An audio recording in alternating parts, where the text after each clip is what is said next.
Thanks for tuning in to the Urban Scope podcast. Big WNBA news today. According to ESPN, Wilson signs a 6-year deal with Nike, one of the richest shoe deals for a women's basketball player.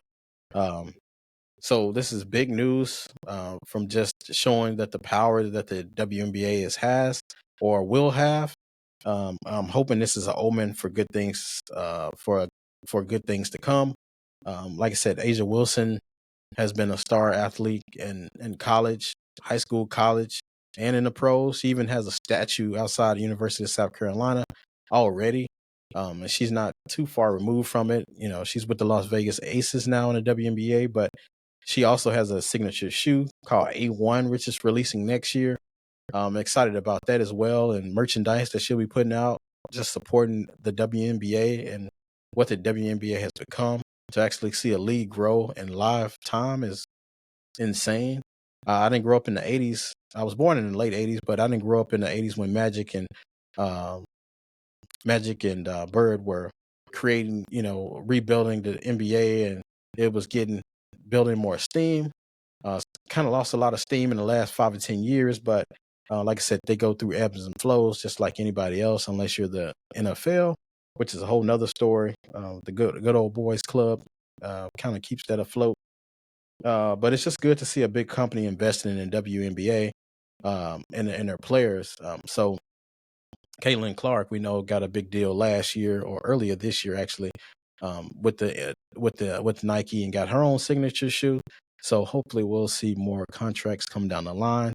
I've seen Nafisha Collier with the Minnesota Lynx covering a Timberwolves game last week, and I thought about what if she can get a shoe or get some more deals. Like I said, that's one of my favorite players in the league. Her talent is just amazing. She's the female Paul George, in my opinion, 2.0. So it'll be interesting to see where that goes. But like I said, hopefully this is an omen of things to come, just not for Asia Wilson and for Caitlin Clark, but for other athletes like Angel Reese, who she has a deal as well. But all of these athletes that are coming behind them, like you have Juju Watkins coming up and Paige Buchers, they're going to be able to pull these big deals. I believe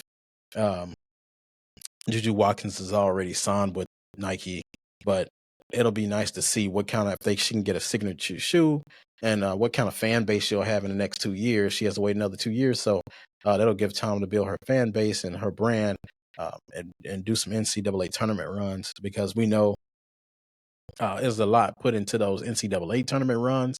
A lot of people get their draft stock up in those runs and get more publicity and get more eyeballs on them, because that's big money for these schools and for the fan bases out there to for their own viewing pleasure in that month of March. So a lot of stuff coming down the line, but like I said, it seems like the WNBA is getting overcoming the misogynistic ways of the world and the sexism that has affected their growth over the past 20 years. So hopefully that trend will continue, and hopefully they'll be able to get to where the NBA reached in their height, and for people to be able to see their talent and not just judge them off their gender, but judge them off their skills and their talent and their ability and their love for the game.